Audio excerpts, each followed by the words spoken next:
سامعین گرامی قدر، ہمارے ایک محترم سامع نے یہ سوال کیا ہے کہ کیا حضرت عیسیٰ نے اسی طرح اپنی تعظیم کا حکم دیا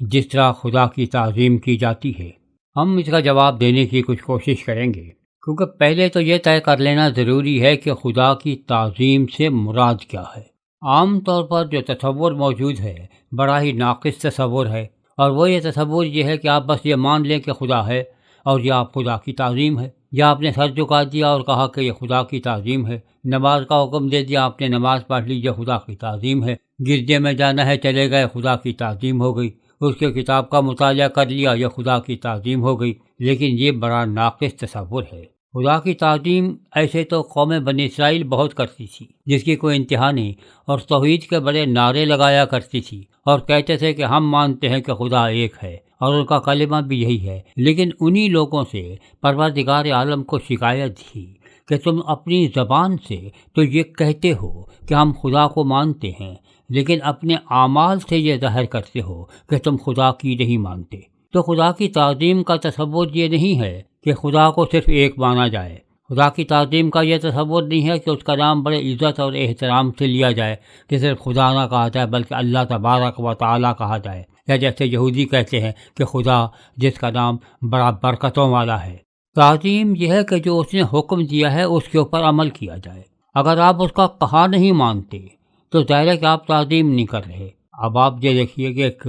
ہمارے یہاں مشہور ہے ایک کہانی، کہ وہ یہ ہے کہ والد نے اپنے بیٹے سے کہا کہ بیٹے ذرا پانی تو پلا دے۔ اس نے کہیں انسنی کر دی، تو بڑا بیٹا کہنے لگا ابو اس کی آپ کہہ رہے ہیں پانی پلانے کو، بڑا نالائق ہے، آپ خود ہی اٹھ کے پی لیں۔ یعنی یہ تو تعظیم ہے، ابو تو کہہ رہا ہے لیکن خود اٹھ کے پانی نہیں پلاتا۔ اگر چھوٹے بھائی یہ نہیں پلائے تو بڑا بھائی پلا دے۔ تو یہ تعظیم نہیں ہے کہ آپ کہنا نہ مانیں، صرف ابو کہیں یا ابا جان کہیں یا ابو جانی کہیں یا جو کچھ بھی کہیں یا والد بزرگوار کہیں۔ تو ہم نے غلط مفہوم یہ لے لیا ہے کہ خدا کا نام جو لینا ہے القاب و آداب کے ساتھ لینا ہے، اللہ تبارک و تعالی یا اللہ تبارک اسمہ، اور اس قسم کے بات خدا ذوالجلال والاکرام، یہ اچھی باتیں ہیں لیکن یہ تعظیم نہیں ہے۔ تعظیم بنیادی طور پر یہ ہے کہ اس کا حکم مانا جائے، جو احکام اس نے دیے ہیں ان پر عمل کیا جائے، جو کچھ اس نے کہا ہے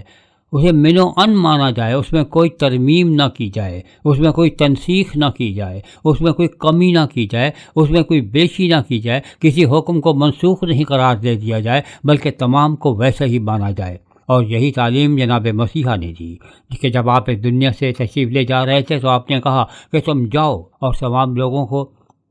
میرا شاگرد بناؤ یا میرا پیروکار بناؤ، اور ان کو ان باتوں کی تعلیم دو جن کا میں نے تمہیں حکم دیا ہے۔ آپ یہ دیکھ رہے ہیں کہ جس طرح سے خدا نے حکم دیا بعین ہی اسی طرح میری باتوں کا اور میرے احکام کو ماننا بھی فرض ہے۔ یہ ہے وہ تعظیم کا مفہوم، کہ جیسے آپ اس کا حکم مانتے ہیں اسی طرح سے آپ میرا حکم مانیں۔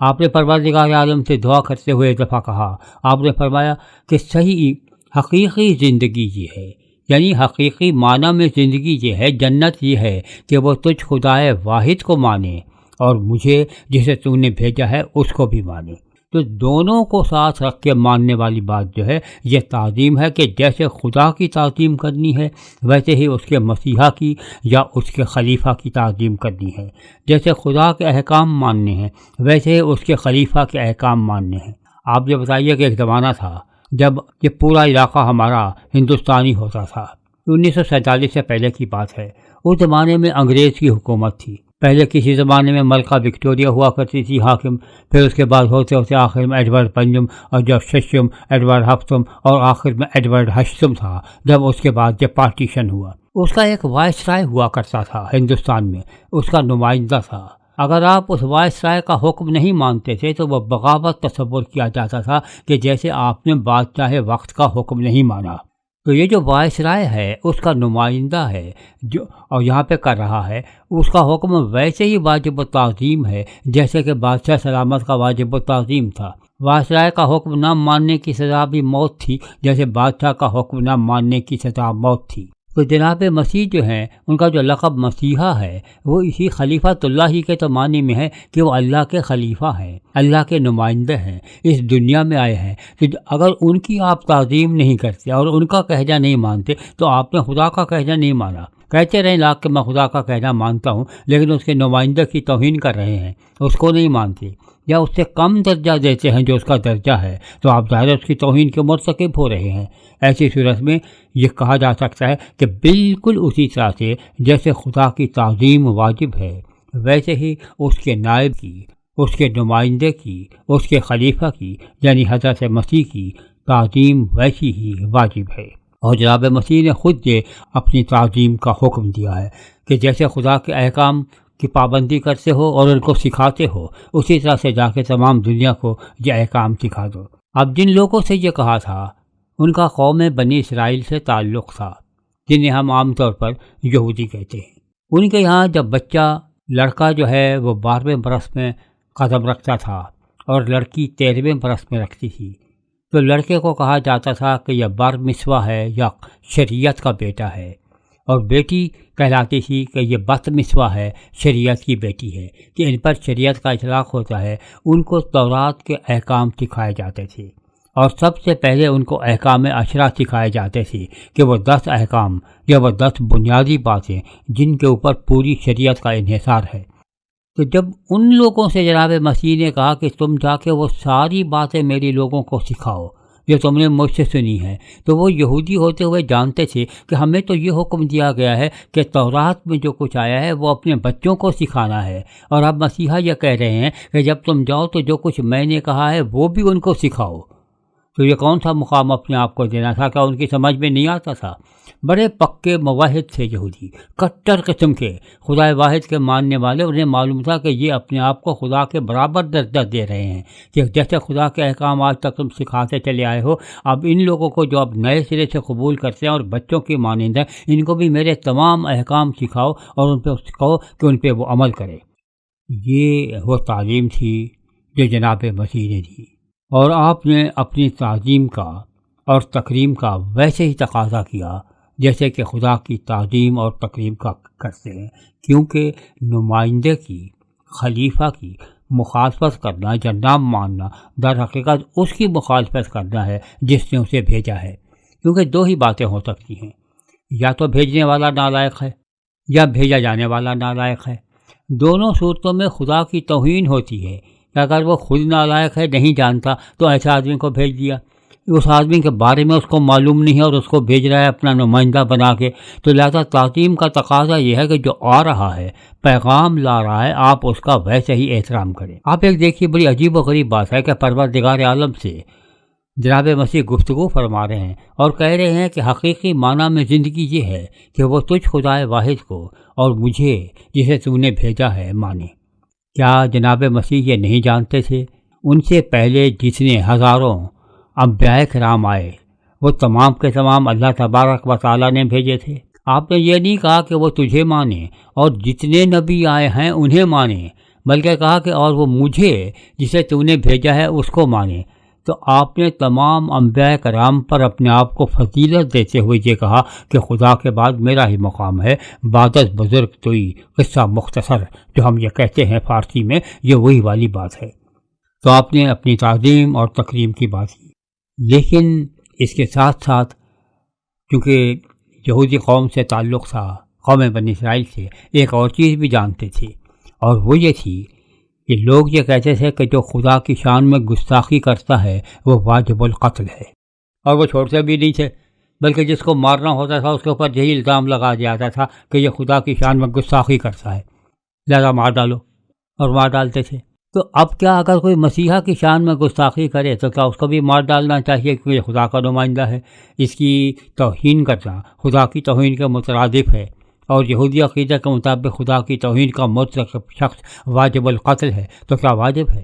آپ نے فرمایا جو خدا کی شان میں گستاخی کی جاتی ہے وہ معاف کی جا سکتی ہے، جو میری شان میں گستاخی کی جاتی ہے وہ بھی معاف کی جا سکتی ہے، لیکن جو ہدایت کے راستے کا ہی انکار کرتے تو اس کی معافی کہاں سے ملے گی؟ جو ہدایت کا طلبگار نہیں ہوتا، اور ہدایت دینے کا کام جو ہے یہ روح خدائے اقدس کا ہے کہ وہ ہمیں راہ راست پہ لگاتی ہے۔ وہ شخص کہتا ہے مجھے راہ راست کی ضرورت ہی نہیں ہے، میں گمراہ ہی نہیں ہوں کہ مجھے ہدایت کی ضرورت ہو، تو وہ تو کبھی راہ راست پہ آ نہیں سکتا، تو اس کی تو معافی ممکن نہیں ہے۔ تو آپ نے کہا کہ باپ کے حق میں یعنی پروردگار کے حق میں جو گستاخی کی جائے وہ قابل معافی ہے، اور جو بیٹے کے بارے میں یعنی میرے بارے میں جو گستاخی کی جائے وہ بھی معافی۔ تو آپ نے کہا کہ نہ تو خدا کی توہین کر دینے سے کسی کا قتل واجب ہو جاتا ہے، نہ ہی مسیحا کی توہین کرنے سے کسی کا قتل واجب آتا ہے، کیونکہ ہم انسانوں کو یہ حق ہی نہیں پہنچتا کہ ہم بیٹھے ہوئے کسی کی جان لیتے رہیں۔ اگر جان لینی ہوتی تو سیدھی سی بات ہے کہ جو خدا کی ذات میں گستاخی کرتا خدا اس کا گلا وہیں پہ دبا دیتے، وہ تو یہ کرتے نہیں ہیں، ہم کون ہوتے ہیں گلا دبانے والے؟ تو تعظیم تو ہے آپ کی، لازمی ہے، ویسی ہی تعظیم و تکریم ہے جیسے خدا کی ہے، لیکن اس کے ساتھ یہ ہے کہ تکریم انسانیت بھی ہے، اور تکریم انسانیت کا تقاضا یہ ہے کہ اگر کوئی آپ کو نہیں مانتا یہ اس کی مرضی ہے، ہم اس کے لیے دعا تو کر سکتے ہیں، بد دعا بھی نہیں کر سکتے اور اس کو کوئی سزا بھی نہیں دے سکتے، اس کا ہمیں اختیار ہے ہی نہیں۔ تو جناب مسیح کی تعلیم بلکہ آپ کی تعظیم بھی ہمارے اوپر لازمی ہے، جیسے خدا کی تعظیم و تکریم کرتے ہیں۔ یہاں پہ ایک چیز آپ نے کہی اور بڑی کمال کی بات، جیسے آپ نے کہا کہ آپ نے یہ نہیں کہا کہ وہ تجھ خدائے برحق کو مانے اور ان تمام انبیاء کو مانے جو اب تک آئے ہیں، بلکہ اپنی ذات کا حوالہ دیا اور مجھے جسے تو نے بھیجا ہے اس کو مانے۔ تو آپ کے نزدیک آپ کی ذات بہت بڑی تھی، اس کا تصور نبیوں میں سے ایک نبی نہیں تھے بلکہ نبیوں سے برتر اولوالعزم انبیاء سے بھی بڑے تھے، تو اس لیے آپ کو یہ کہنا پڑا۔ اور دوسری بات یہ ہے کہ ان سے یہ کہا گیا تھا قوم بنی اسرائیل سے کہ خدا کی ذات میں کسی کو شرک نہیں کرنا، کبھی شرک نہیں کرنا، کسی اور کو شریک نہیں کرنا، وہ وحدہ لا شریک ہے، ویسا ہی ہے اور کوئی بھی نہیں۔ تو جناب مسیحا نے جب بھی کہا تو یہ کہا یونانی زبان میں ایگو ایمی، کہ میں صرف میں ہی ہوں، اور یہی تھا کہ میرے علاوہ کوئی اور ایسا ہے ہی نہیں۔ تو جیسے خدا کی ذات میں شرک ناقابل معافی جرم ہے، ویسے مسیحا کی شان میں شرک بھی ناقابل معافی ہے، آپ جیسا کوئی ہے ہی نہیں۔ اس لحاظ سے دونوں برابر مرتبہ رکھتے ہیں کہ شرک نہ خدا کی ذات میں کرنا ہے نہ مسیحا کی ذات میں کرنا ہے۔ انبیاء کرام پر ایمان رکھنا بالکل ضروری ہے، لیکن انبیاء کرام کا مرتبہ کچھ اور ہے اور آپ کا مرتبہ کچھ اور ہے، کیونکہ آپ نے فرمایا کہ وہ تجھ خدائے واحد کو، اور مجھے اپنے لیے بھی واحد کا لفظ استعمال کیا، اور مجھ واحد کو جسے تو نے بھیجا ہے مانے۔ یہ ہے وہ تعلیم جو سید عیسیٰ سلام علیہ نے اپنے بارے میں اور خدا کے بارے میں دی، کہ تعلیم اور اس تعظیم اور تعظیم اور تکریم کی جو تعلیم دی ہے وہ ہمارے سامنے ہے، کہ تعریف اس خدا کی جس نے جہاں بنایا، تعریف اس خدا کی جس نے دنیا کو بچانے کا اہتمام فرمایا، تعریف اس خدا کی جس نے مسیحا جیسی ہستی اس دنیا میں بھیجی اور ہمیں اور آپ کو یہ موقع عطا فرمایا کہ ہم اپنی عاقبت سنوار لیں اور جہنم میں جانے سے بچ جائیں۔ ہماری دعا ہے کہ پروردگار عالم آپ کو خدا کو اور اس کے نمائندے کو پہچاننے کی توفیق عطا فرمائے، تاکہ آپ بھی جہنم میں جانے سے بچ جائیں اور جنت کے راستے پر گامزن ہوں، کیونکہ جناب مسیحا جنت کے وارث ہی نہیں، وہ ہمیں وارث بناتے ہیں، وہ تو جنت تقسیم کرنے والے ہیں، وہ تو وہاں پہ لوگوں کے گھر تعمیر کرنے والے ہیں کہ وہ آپ کو وہاں پہ مقام عطا فرمائیں جو ان کے قرب میں گزرے، کیونکہ حقیقی زندگی، حقیقی معنی میں زندگی یہی ہے کہ وہ زندگی جو خدا اور اس کے مسیحا کے قرب میں گزرے، اور وہ زندگی جو ان سے دور ہو کے گزرے وہ جہنم ہے۔ جنت اور جہنم کا یہ تصور ہے جو آپ نے دیا کہ خدا کا قرب جنت ہے، خدا سے دوری جہنم ہے۔ تو پروردگار عالم آپ کو توفیق عطا فرمائے کہ آپ خدا کا قرب حاصل کریں، اور اس تقرب الی اللہ کا جو وسیلہ ہے وہ مسیحا کی ذات ہے، اس کا دامن تھام لیں، تاکہ آپ سرخ روح ہوں جب اس کے سامنے پیش ہوں۔ آمین۔